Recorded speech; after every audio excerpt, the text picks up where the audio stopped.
Nggih. A'udzubillahi minasyaitonirrajim. Bismillahirrahmanirrahim.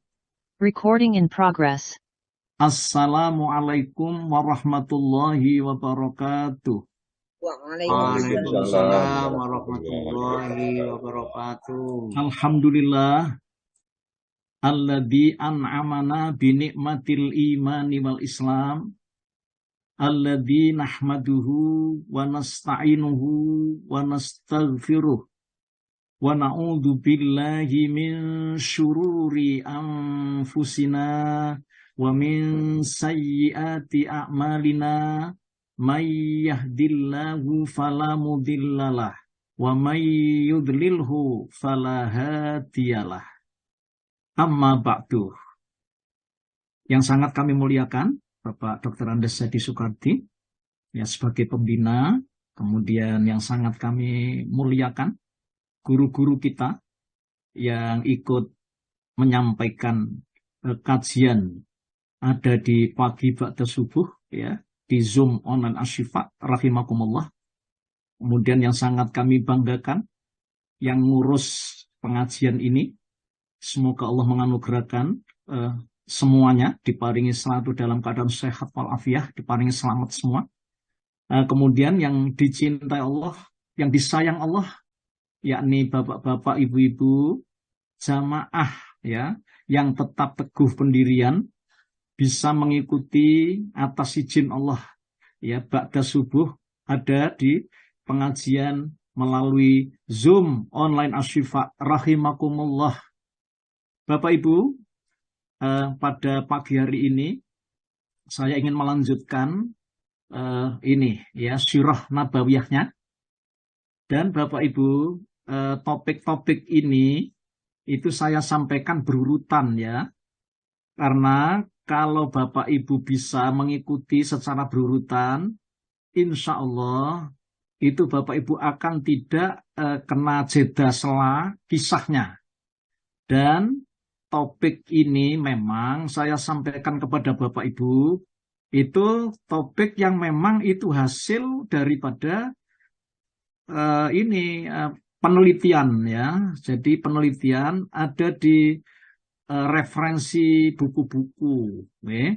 Jadi oleh karena itu urutan ini adalah urutan yang disesuaikan dengan yang ada di sejarah sirah nabawiyah. Baik itu ada di Ibnu Ishaq, Ibnu Hisham ya, dan lain-lain seperti ini. Kemudian juga di Rahiqul Maktum ya, itu Sofiat Asfuri itu. Nah, oleh karena itu mari kita ikuti pada pagi hari ini itu saya ingin membahas mengenai latar belakang dan apa yang terjadi setelah tersingkapnya peristiwa Baiat Aqobah pertama dan kedua. Ini nih topik yang kami pakai, yang kami buat. Nih. Tetapi sebenarnya itu masih ada rentetan dengan topik sebelumnya.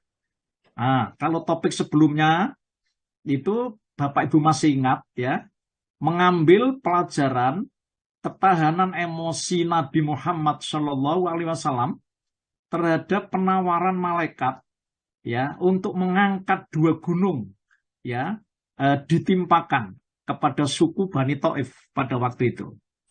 Nah, Bapak Ibu yang dimuliakan Allah Subhanahu wa taala, Nabi Muhammad ya sejak diutus menjadi nabi dan rasul ada di Mekah ya, periode Mekah ini rupanya sangat berat Bapak Ibu, karena berdasarkan para ulama sejarah bahwa Rasulullah ini ingin berusaha ya untuk pertama mengajari mereka tentang masalah keyakinan, masalah akidah, di mana ya termasuk masyarakat Mekah ini khususnya itu rupanya sudah mendarah daging ya mengenai masalah menyembah Tuhan selain Allah, yaitu mengkultuskan ya benda-benda ya termasuk mengukir patung-patung ya. Kemudian juga Bapak Ibu ada istilah di situ sesaji-sesaji. Bahkan kalau disebut di dalam sejarah yang sudah terang bahwa Ka'bah itu ya walaupun itu sudah berdiri sejak mulai sebelum Nabi Muhammad diutus menjadi nabi, akan tetapi di sekitar keliling Ka'bah itu dipenuhi dengan patung-patung, bahkan sampai 360 patung berjejer di situ. Subhanallah. Ada istilah di sana namanya patung Lata, patung Uzza, patung Manat, dan lain-lain. Bapak Ibu, kondisi masyarakat Mekah seperti ini, itu rupanya sudah sangat sulit bagi Nabi Muhammad SAW untuk merubah kesadarannya, merubah pola pikirnya dan perbuatannya itu untuk menyembah Allah yang Esa itu. Lah, Bapak Ibu, Rasulullah rupanya dengan para pengikutnya ini tidak henti-hentinya, Bapak Ibu. Ya, itu dikecoh, diejek, dihinakan, ya, dan lain-lain. Masya Allah. Bahkan sampai para pengikut Nabi Muhammad SAW ini itu dibunuh, Masya Allah. Diseret tubuhnya, dijambak rambutnya, ditindih batu, dan lain-lain. Masya Allah. Oleh karena itu, alhamdulillah, sampai hari ini kita ini hidup, dan Al-Quran itu masih ada di tangan kita. Subhanallah. Kalau bukan karena rahmat dari Allah, Bapak Ibu, maka Quran itu sudah tidak sampai hari ini. Gitu. Ya, ada di tangan kita. Rasulullah sudah ditangkap. Seperti halnya Nabi Isa. Digerebek rumahnya. Lalu beramai-ramai maunya dia ingin juga menangkap Isa. Bahkan mau membunuh Isa itu. Tetapi Allah menyatakan bahwa yang disalib, ya, yang dipaku di tiang salib itu bukan Isa, ya, tetapi orang yang wajah dan postur tubuhnya mirip dengan Isa. Bapak Ibu bayangkan, begitu, ya, jerih payah, bahkan pemboikotan, ya, itu baru berhenti setelah beberapa pemuka Quraisy itu menyadari bahwa apa yang mereka lakukan sungguh suatu tindakan yang tidak berperi kemanusiaan. Setelah embargo pemboikotan ini, Bapak Ibu, dihentikan. Bani Hasyim dan Bani Abdul Muthalib seakan dapat bernafas kembali. Masya Allah. Dan pulang ke rumah masing-masing. Namun tidak lama kemudian, Abu Thalib pamannya yang merupakan pelindung utamanya wafat, Bapak Ibu. Itu kemarin sudah saya sampaikan. Jadi wafat. Dan menurut ulama sejarah, usianya Abu Thalib itu mencapai 87 tahun. Ditambah lagi 3 hari setelah itu, istri Rasulullah Muhammad SAW yang bernama Siti Khadijah wafat juga. Bapak Ibu, kedua musibah ini terjadi pada tahun ke-10 kenabian. Jadi 10 kenabian. Sejak mulai Nabi Muhammad diangkat jadi nabi, 10 tahun kemudian. Paman paman yang merupakan pelindung utama ini juga istri Rasulullah Khadijah yang juga merupakan orang yang luar biasa jasanya, ya, kepada Nabi kita Muhammad dalam berdakwah ini, Bapak Ibu. Oleh karena itu kedua musibah ini terjadi pada tahun ke-10 kenabian itu. Maka ulama sejarah, ya, menyebut tahun itu bagi Nabi adalah tahun duka cita, Amul Huzni, yang kemarin sudah saya sampaikan kepada panjenengan. Ya, kaum kafir Quraisy itu tidak segan lagi melampiaskan nafsu amarahnya, ya, terhadap Rasulullah Muhammad ini. Oleh karena itu melihat reaksi penduduk Mekah demikian rupa, terbetik dari dalam pikiran Nabi untuk tetap berinisiatif, Bapak Ibu.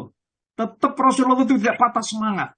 Rasulullah tetap menyebarkan, ya, ajaran agama Islam ini keluar kota. Jadi tidak cuma hanya di Mekah, tapi keluar kota. Maka pergilah Rasulullah ke Taif pada waktu itu, yang kemarin sudah saya sampaikan.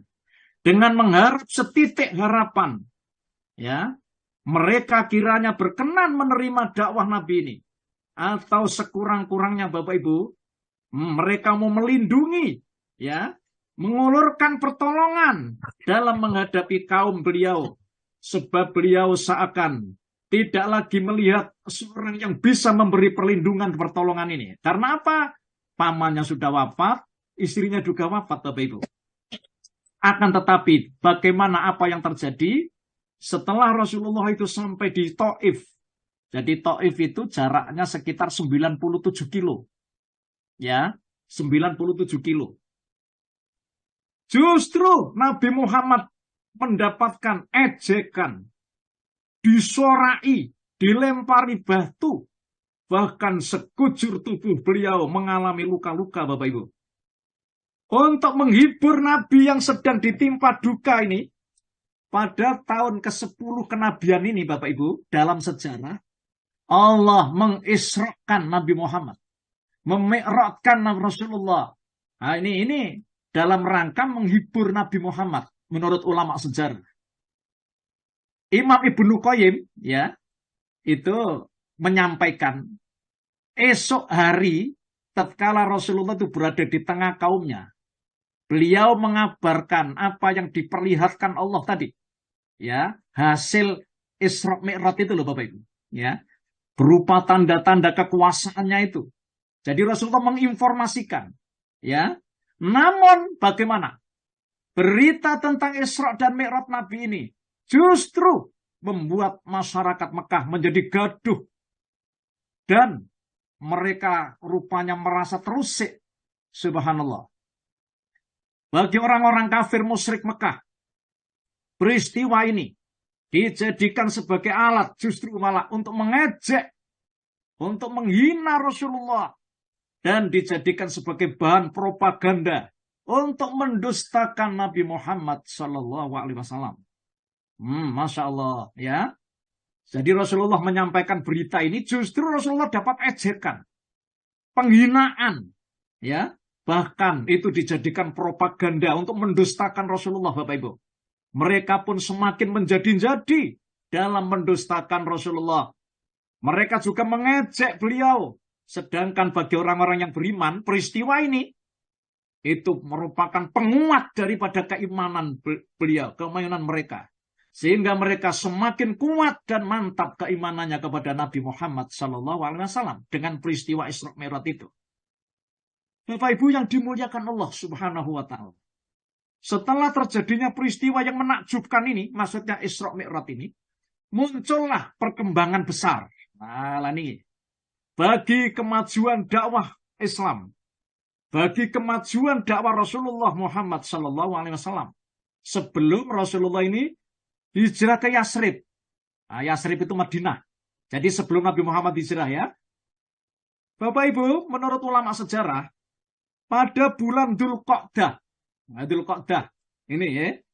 Dzulqa'dah itu Selo atau orang Jawa, ya. Tahun ke-10 dari kenabian. Menurut ulama sejarah, tepatnya pada akhir bulan Juni. Akhir bulan Juni. Atau awal bulan Juli. Tahun 619 Masehi. 619. Ya. Rasulullah SAW memulai langkah baru untuk menawarkan agama Islam ini kepada berbagai kabilah. Maksudnya Bapak Ibu. Jadi ini rupanya Rasulullah itu tidak kehilangan akal ya. Masih tetap terus menerapkan dakwah ini. Walaupun Masya Allah dengan berbagai macam tantangan, pendustaan dan lain-lain. Bapak Ibu yang dimuliakan Allah, jadi untuk menawarkan Islam kepada berbagai kabilah dan secara individu juga. Pertimbangan lain karena musim haji itu sudah dekat, gitu. Dzulqa'dah itu kan setelah Dzulqa'dah kan Dzulhijjah Bapak Ibu. Ya, sudah dekat kan musim haji. Maka beliau bergerak pikirannya untuk mempergunakan kesempatan ini sebaik-baiknya. Begitu menurut ulama sejarah. Ya, Ibnu Sa'ad di dalam Tobaqotnya berkata, pada setiap musim haji, Rasulullah itu mendatangi dan mengikuti orang-orang yang sedang menunaikan haji. Itu sampai ke rumah-rumah mereka. Maksudnya ke ini, tempat penginapan mereka. Dan juga di pasar-pasar, subhanallah. Jadi Rasulullah berjuangnya luar biasa, Bapak Ibu. Di sini ada disebut dalam sejarah, ada di pasar namanya Pasar Ukas, ada namanya Pasar Madinah, ada Pasar Dzulmajaz. Beliau mengajak mereka agar bersedia membelanya. sehingga ia dapat menyampaikan risalah Allah itu dengan imbalan surga bagi mereka. Tetapi Rasulullah Shallallahu Alaihi Wasallam tidak mendapatkan seorang pun yang membelanya, Bapak Ibu. Setiap kali Rasulullah itu berseru kepada mereka, wahai manusia, kata Rasulullah, ucapkanlah kalimat la ilaha illallah. Niscaya kalian akan beruntung. Dengan kalimat ini, kalian akan menguasai bangsa Arab.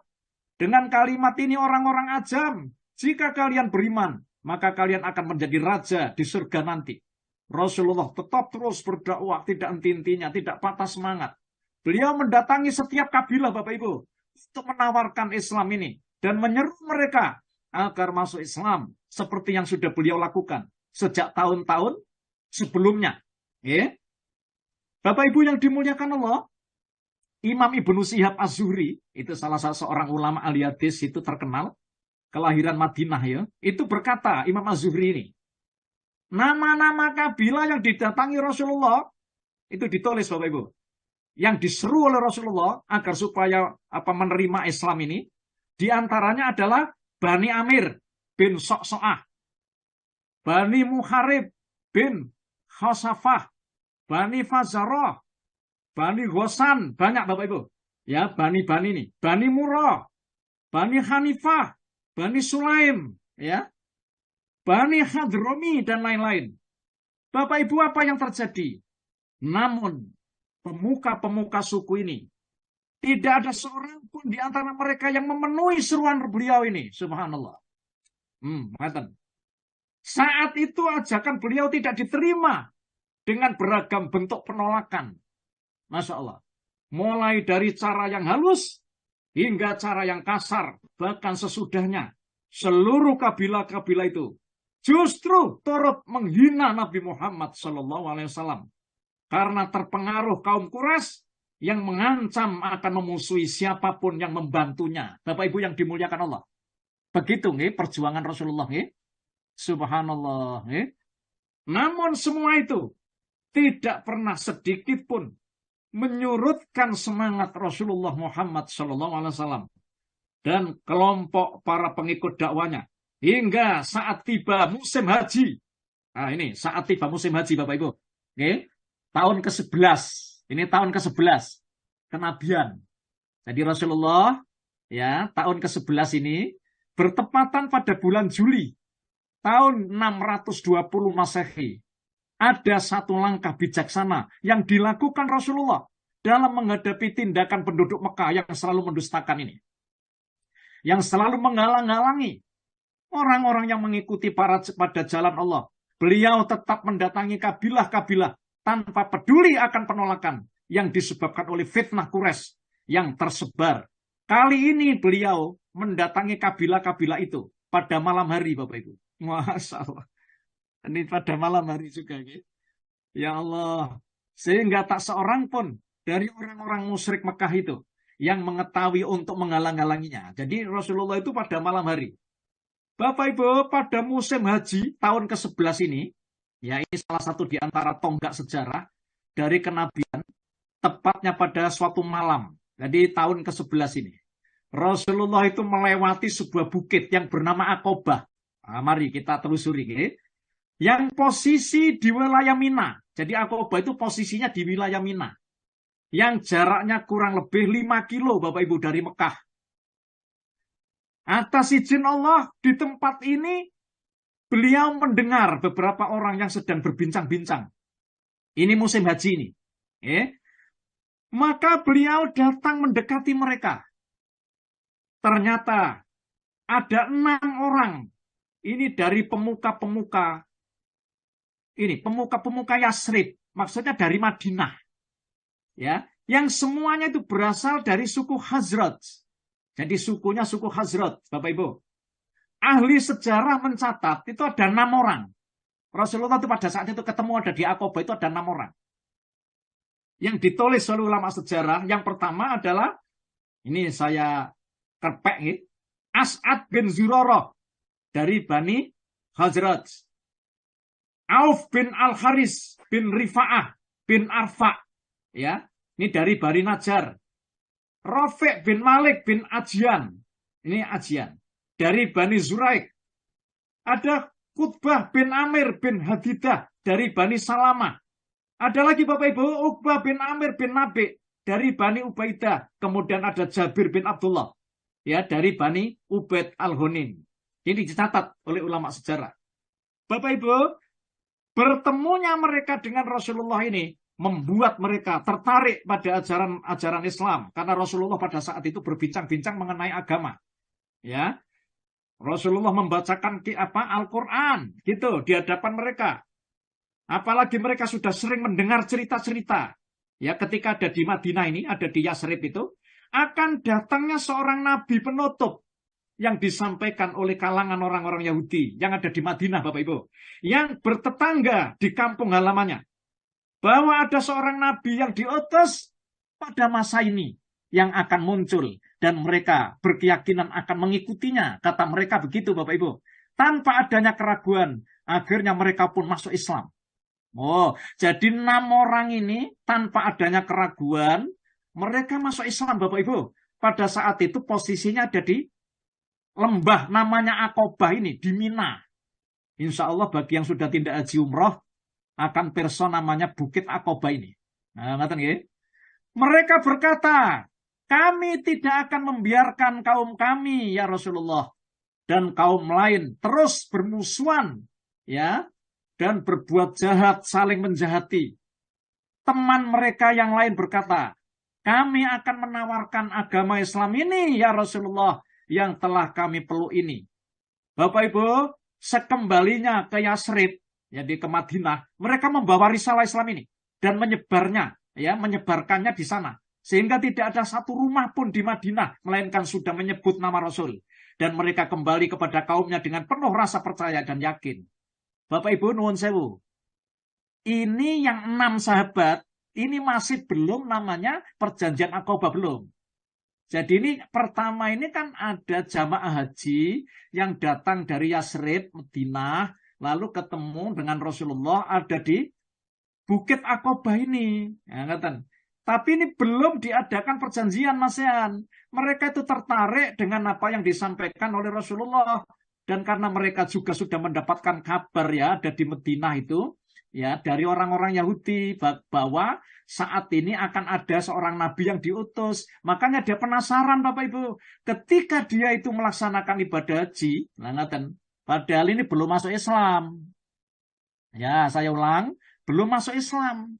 Tetapi mereka rupanya tertarik.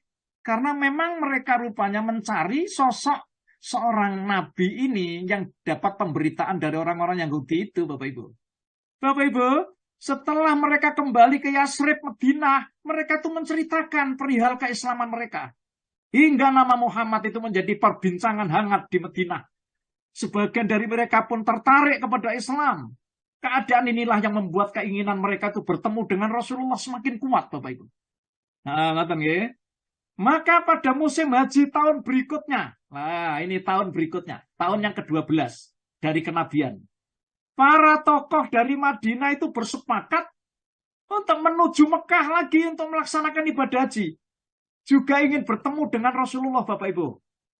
Maka terjadilah momen penting ini, di mana pada suatu malam ini, di sela-sela musim haji, tahun yang ke-12 dari kenabian, ada 12 orang tokoh lagi, Bapak Ibu, dari Yasrib ini.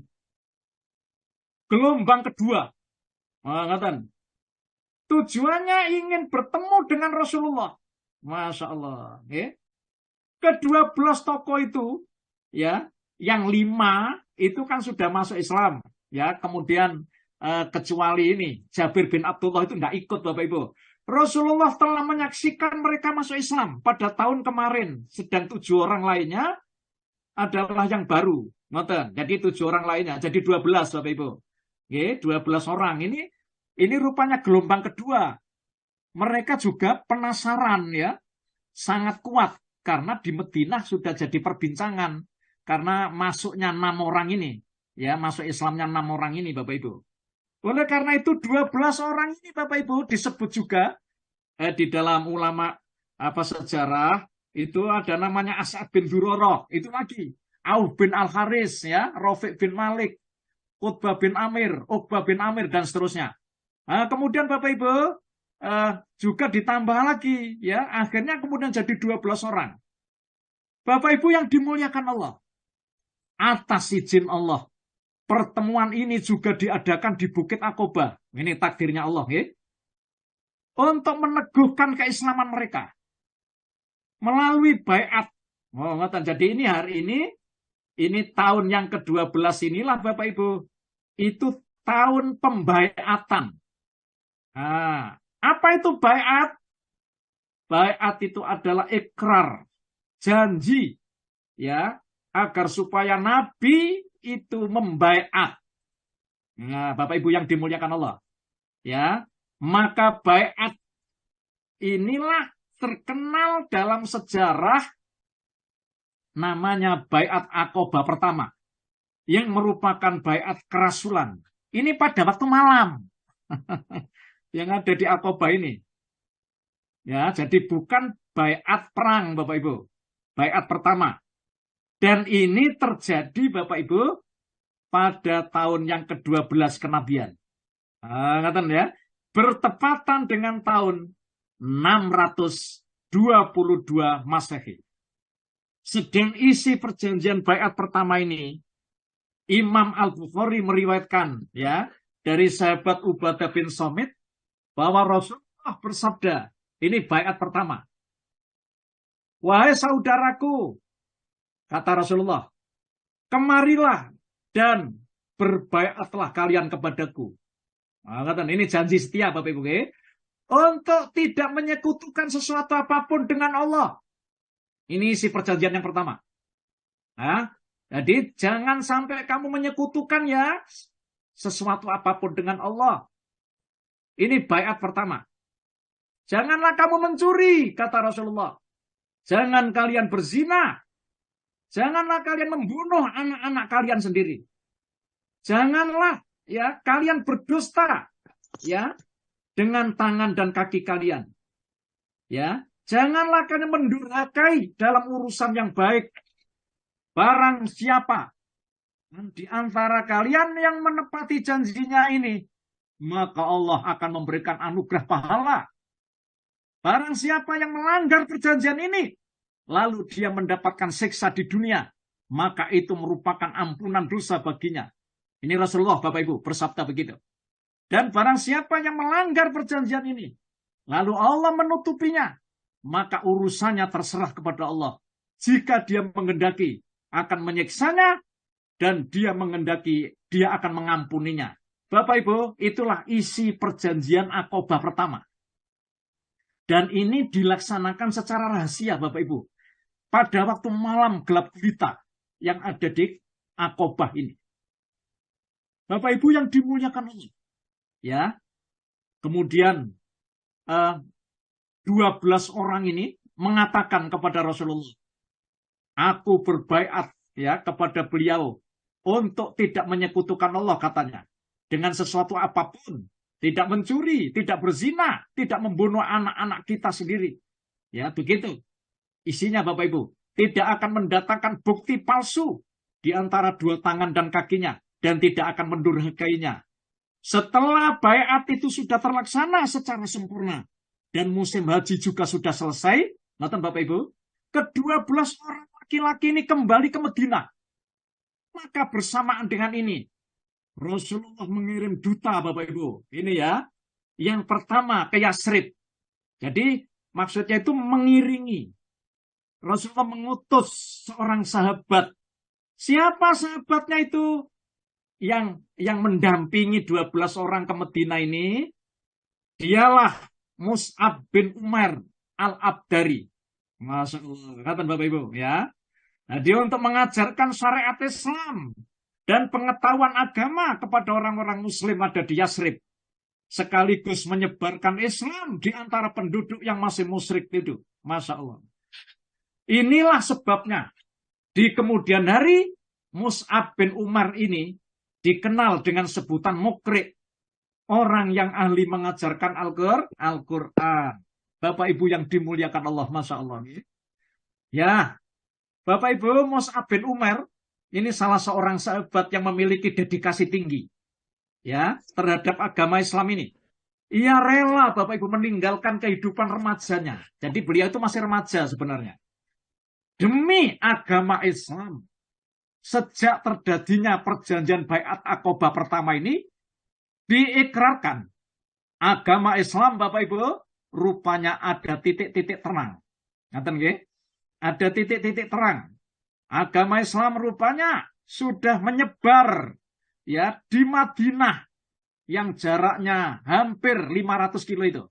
Jadi kalau menurut ulama geografi itu jaraknya 486 kilo. Ya, ngaten ya Mekah Madinah itu.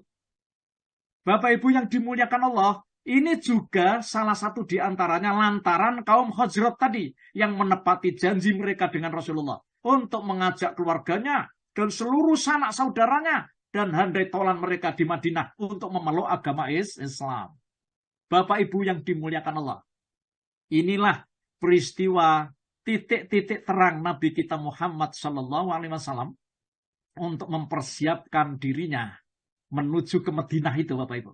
Dan inilah dilatar belakangi oleh suatu peristiwa yang bersejarah yang namanya Baiat Aqobah pertama. Bapak Ibu yang dimuliakan Allah, pada musim haji tahun ke-11 atau ke-13 kenabian, 13 ini, bertepatan dengan tahun 600 ya 22 akhir, itu mau mendekati 623 Masehi. Mus'ab bin Umair kembali Bapak Ibu bersama lebih dari 73 muslim penduduk Yasrib. Jadi mulai berkembang ya. 73 muslimin penduduk Yasrib. Kemudian juga diikuti oleh 2 orang perempuan yang bernama Nasibah binti Ka'ab dan Ummu Amarah ya, dari Bani Mazin dan Bani Najjar melaksanakan ibadah haji. Wah, ini tahun berikutnya ya. Mereka datang juga bersama rombongan haji dari kaumnya yang masih musyrik. Jadi yang musyrik-musyrik itu juga ikut bersama lagi Bapak Ibu. Jumlahnya 73 ya, orang-orang yang sudah masuk Islam mau menuju ke Mekah untuk melaksanakan ibadah haji. Juga mereka dapat pengkhabaran dengan diutusnya seorang nabi yang namanya Rasulullah Muhammad SAW ini. Dan mereka rupanya sangat kuat Bapak Ibu untuk bertemu lagi dengan Nabi kita Muhammad SAW. Dan ini adalah bertepatan dengan tahun ke-13 kenabian. Ya, bertepatan dengan 623 ini. Ya. Mereka masuk Mekah Bapak Ibu dengan cara menyusup di tengah-tengah rombongan kaum musyrik Madinah. Jadi kan berbondong-bondong juga, walaupun musyrik itu ya tidak haji gitu. Dan memang itu sudah membudaya di situ. Ya, mereka menjalin hubungan secara sembunyi-sembunyi Bapak Ibu dan rahasia dengan Rasulullah yang akhirnya menghasilkan kesepakatan antara kedua belah pihak untuk bertemu dan berkumpul di sebuah bukit di Aqobah. Ini takdirnya Allah ya. Jadi kok Aqobah kok tidak lainnya tempat kan ngoten. Padahal jaraknya jauh ya dari Mekah itu lebih kurang 5 kilo tadi Bapak Ibu. Jadi nanti insya Allah yang tidak haji, yang tidak umroh, coba Aqobah itu di mana? Kan ngoten ya. Jadi nanti panjenengan bisa membayangkan. Itu kalau di klik gitu Bapak Ibu, panjenengan akan tampak itu namanya Aqobah ya. Pada tengah malam yang gelap. Masya Allah. Di hari Tasyrik mereka masing-masing berjalan mengendap-endap dengan langkah berhati-hati. Secara sembunyi-sembunyi mereka menuju ke lembah yang dijanjikan, yaitu di Aqobah. Hingga akhirnya mereka semua berhasil Bapak Ibu bertemu dan berkumpul di Bukit Aqobah ini. Sebuah lembah di mana tahun sebelumnya di tempat ini juga terjadi suatu peristiwa yang bersejarah tadi Bapak Ibu di Baiat Aqobah pertama ya. Karena itu Rasulullah didampingi paman beliau Bapak Ibu untuk yang kedua ini. Al-Abbas bin Abdul Muthalib. Jadi Abbas bin Abdul Muthalib itu saat itu belum masuk Islam Bapak Ibu. Tetapi ia ingin menyertai beliau. Dan beliau pun percaya kepadanya. Maka bertemulah mereka dengan Rasulullah di bukit itu. Para ahli sejarah mencatat peristiwa yang monumental ini dengan sebutan Baiat Aqobah II. Peristiwa ini diceritakan oleh Imam Al-Bukhari dari sahabat Ka'ab bin Malik Al-Ansori, Bapak Ibu. Rasulullah bersabda, aku baiat kalian untuk membelaku, kata Rasulullah. Sebagaimana kalian membela istri-istri kalian dan anak-anak kalian. Demikian Rasulullah bersabda. Kemudian salah seorang sahabat yang bernama Al-Bara' bin Ma'rur, yang mewakili seluruh sahabat yang datang pada waktu itu, berjabat tangan ya dengan Rasulullah. Seraya ia berucap. Jadi Al-Bara' bin Ma'rur ini ngomong, benar, demi Allah yang mengutusmu sebagai nabi dengan membawa kebenaran, kami berjanji akan membela dan melindungimu, wahai Rasulullah, sebagaimana kami membela dan melindungi diri kami sendiri dan istri-istri kami. Oleh karena itu ya Rasulullah, baiatlah kami, wahai Rasulullah. Demi Allah, kami adalah orang yang mahir dalam berperang dan mahir dalam mengepung musuh secara turun-temurun. Bapak Ibu, ini ucapan Al-Bara' bin Ma'rur ya, yang datang dari Yasrib, Madinah tadi. Dan beliau sebagai ketua rombongan masuk menyelinap pada waktu malam buta ada di Aqabah. Maka baiat inilah Bapak Ibu terkenal dengan baiat yang kedua, baiat Aqabah. Ada seorang sahabat yang bernama Abul Haisam bin Astayhan. Itu menyela ya perkataan Al-Bara' tadi Bapak Ibu, yang masih sedang berbicara dengan Rasulullah tadi, dengan berkata, wahai Rasulullah, sesungguhnya antara kami dan orang-orang selain kami, maksudnya orang-orang Yahudi, ada hubungan persahabatan ya Rasulullah. Jika kami memutuskan hubungan itu dengan mereka, apakah ada jaminan jika Allah sudah memenangkan engkau, kemudian engkau pergi meninggalkan kami ya Rasulullah? Beliau tersenyum, lalu bersabda, darah dengan darah, kebinasaan dengan kebinasaan. Aku adalah bagian dari kalian semua, dan kalian bagian dariku. Aku memerangi siapapun yang memerangi kalian, dan aku juga berdamai dengan siapapun yang berdamai dengan kalian. Begitu Bapak Ibu. Begitulah mereka berbaiat. Bila pada baiat pertama tahun yang lalu, sekelompok orang-orang Madinah berjanji untuk tidak menyekutukan Allah, gitu ya, tidak mencuri, tidak berzina, tidak membunuh anak-anak mereka, dan tidak berdusta. Maka baiat kedua ini, mereka berjanji setia untuk membela dan melindungi Rasulullah Shallallahu Alaihi Wasallam. Tampak bahwa selama 1 tahun di Madinah itu, dengan izin Allah, Mus'ab bin Umar telah berhasil mengajak penduduk kota tersebut untuk mengenal Tuhannya dengan sangat baik.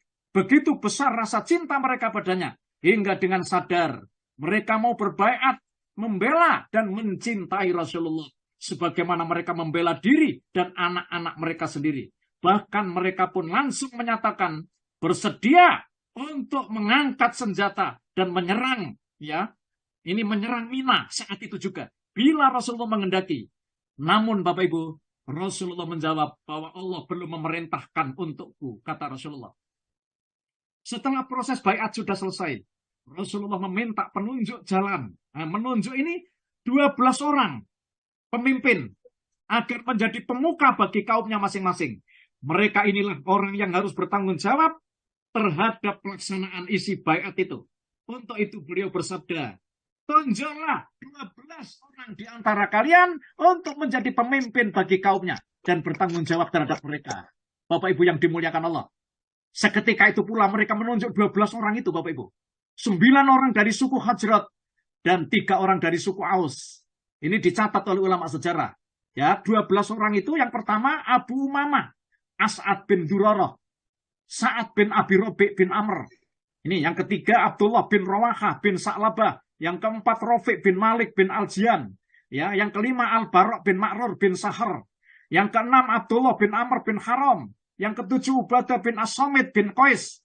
8 Sa'ad bin Ubadah bin Dulaim. 9 Al-Mundir bin Amr bin Kunais. Sedang yang suku Aus, yang ke-10 Usaid bin Hudair bin Samak. 11 Sa'ad bin Khaisamah bin Al-Haris. Yang ke-12 Rifa'ah bin Abdul Mundir bin Subair. Bapak Ibu, Bagaimana reaksinya orang kafir Quraisy? Ya. Terjadilah peristiwa yang monumental dalam sejarah ini, yaitu perjanjian Aqabah kedua ini. Keesokan harinya, beberapa orang Quraisy mendatangi kemah-kemah mereka, Bapak Ibu. Masya Allah. Dengan penuh kemarahan, Masya Allah. Kaum Quraisy merasa geram, terusik. Karena mereka mendengar orang-orang Yasrib Hajrat itu telah berbaiat kepada Muhammad, katanya. Dan berniat membawa Muhammad pergi meninggalkan Mekah, Bapak Ibu. Mereka orang-orang kafir merasa terguncang, gundah, dan gelisah setelah mendengar apa yang terjadi malam itu. Mereka menyadari sepenuhnya akibat lebih jauh dari peristiwa pembaiatan tersebut bagi diri dan harta mereka dan keluarganya. Bapak Ibu, di samping itu orang-orang musyrik Hajrat dari Yasrib, nah ini yang tadi berombongan melaksanakan haji tadi, ya, yang bersama orang-orang Muslim tadi, Bapak Ibu, ternyata tidak tahu menahu, Bapak Ibu, apa yang sebenarnya terjadi. Ngoten. Nah, padahal orang-orang kafir musyrik itu sudah mendengar itu ada pembaiatan itu. Tetapi orang-orang Hajrat, ya, yang musyrik tadi, yang ikut berhaji tadi bersama orang Muslim itu tidak tahu menahu. Karena pelaksanaan pembaiatan yang menggemparkan itu dilakukan secara sembunyi-sembunyi gitu, pada tengah malam buta. Maka mereka pun bersumpah, katanya. Ini orang-orang kafir musyrik tadi yang melaksanakan haji tadi. Demi Allah. Dan mereka berkata, itu semua. Itu sama sekali tidak terjadi. Dan kami pun tidak mengetahui, katanya. Akhirnya para utusan mereka itu menemui Abdullah bin Ubay bin Salul. Nah ini, Ubay bin Salul ini, Bapak Ibu, nanti akan jadi orang munafik karena dia pura-pura masuk Islam. Tapi dia itu masih musyrik, Bapak Ibu.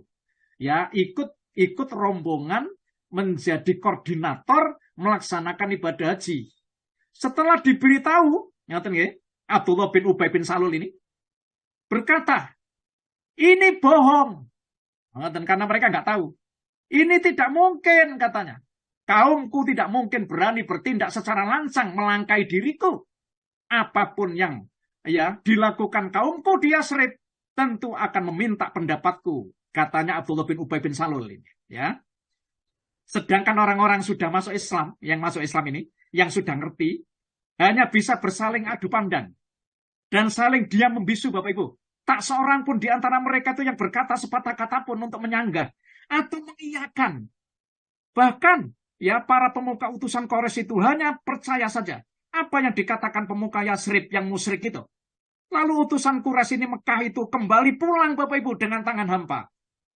Karena dia tanya-tanya ternyata memang diyakinkan oleh rombongan orang-orang yang ikut berjamaah haji ini dari Madinah tadi.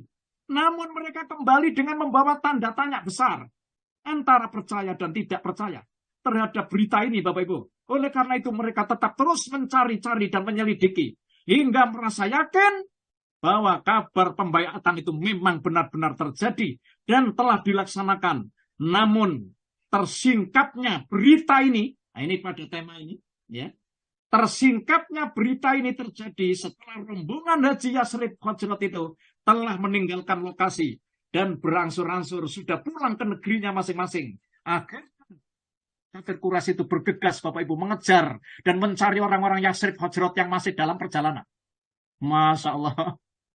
Mereka berhasil menangkap, Bapak Ibu, 2 di antara orang Yasrib Hajrat. Namun salah satunya berhasil melarikan diri. Hingga tinggal seorang yang berhasil ditangkap. Ya, seorang yang berhasil ditangkap inilah namanya Sa'ad bin Ubadah. Mereka langsung memegang Sa'ad ini, Bapak Ibu, mengikat tangan dan lehernya dengan tali kekang, lalu menyeret dan memukuli tubuhnya, serta menarik-narik rambutnya hingga masuk Mekah. Subhanallah. Namun ia beruntung, ya, tak lama kemudian datanglah orang yang namanya Al-Mut'im bin Adi dan Haris bin Harb bin Umayyah, ya, untuk membebaskan Sa'ad bin Ubadah ini. Ya, kenapa? Karena 2 orang ini pernah, ya, maksudnya pernah ditolong oleh Sa'ad bin Ubadah ini terhadap, ya, pada saat dia itu dagang, ya, melalui Madinah. Ketika orang-orang Ansor bertanya tentang nasib Sa'ad ini, karena Sa'ad ini kan ditangkap, Bapak Ibu, ditangkap, yang tanya-tanya ini orang-orang Ansor ini yang maksudnya yang sudah pulang gitu, yang ke Madinah itu. Akhirnya kemudian Sa'ad ini karena dapat perlindungan haknya itu, Bapak Ibu. Akhirnya dibebaskan. Saat muncul dan mereka bersepakat untuk menyusulnya, tiba-tiba dia muncul di hadapan mereka. Akhirnya mereka semua tiba di Madinah dengan selamat. Masya Allah, Alhamdulillah. Begitulah kisah Baiat Aqobah kedua yang juga dikenal dengan istilah Baiat Aqobah Kubro, Bapak Ibu. Baiat inilah berjalan mulus dengan mencerminkan rasa cinta, dengan mencerminkan rasa cinta dan loyalitas, tolong menolong sesama orang-orang mukmin, kepercayaan, keberanian, dan keteguhan dalam meniti jalan menuju jalan tersebarnya agama Islam. Masya Allah. Namun di lain pihak, dengan tersingkapnya berita tersebut, orang-orang kafir Quraisy makin gencar, Bapak Ibu, meningkatkan penyiksaan dan tekanan mereka terhadap kaum muslim Mekah. Penyiksaan demi penyiksaan, cemoohan, cacian, dan hinaan terjadi setiap hari. Akibatnya banyak di antara pemeluk Islam itu, generasi awal ini, yang ini akhirnya terpaksa menyembunyikan keislaman mereka, Bapak Ibu. Jadi mereka semakin menjadi-jadi. Dapat dibayangkan, Bapak Ibu, betapa sulitnya dakwah Islam berkembang di Mekah ini. Kan katanya, bila ada tahap dakwah berkembang di Mekah ini, Bapak Ibu, secara diam-diam, pada saat tahapan diam-diam, itu berlangsung 3 tahun. Pengikut Islam terhitung hanya sekitar 40 orang saja.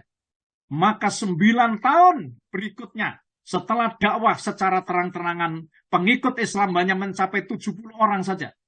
Berarti selama 9 tahun, upaya mati-matian Rasulullah bersama para sahabatnya yang berdakwah itu hanya bertambah 30 orang saja. Akhirnya karena tidak tahan terhadap perlakuan orang Quraisy, para sahabat pun mulai mengeluh, Bapak Ibu, memohon kepada Rasulullah agar diperbolehkan berhijrah kemana saja.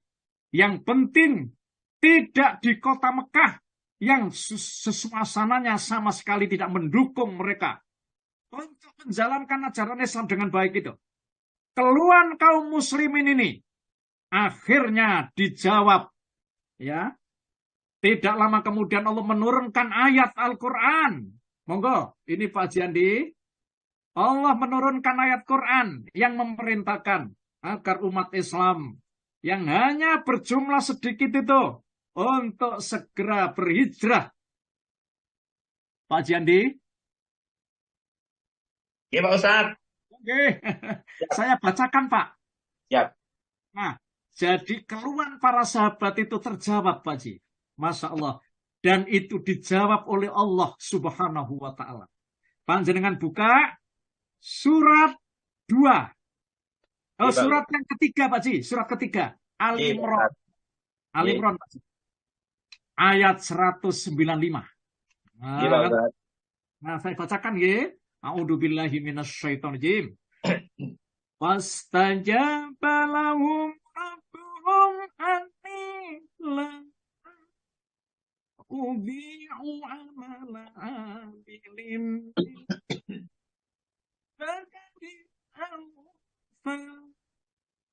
min kadir ba'dukum والذين هاجروا أخرجوا من ديارهم وأوذوا في سبيلي وقاتلوا وقتلوا لأكفرن عنهم سيئاتهم ولأدخلنهم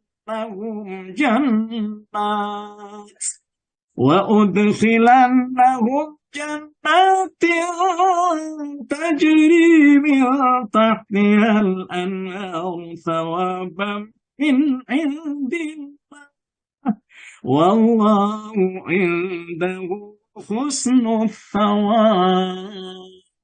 Bismillahirrahmanirrahim.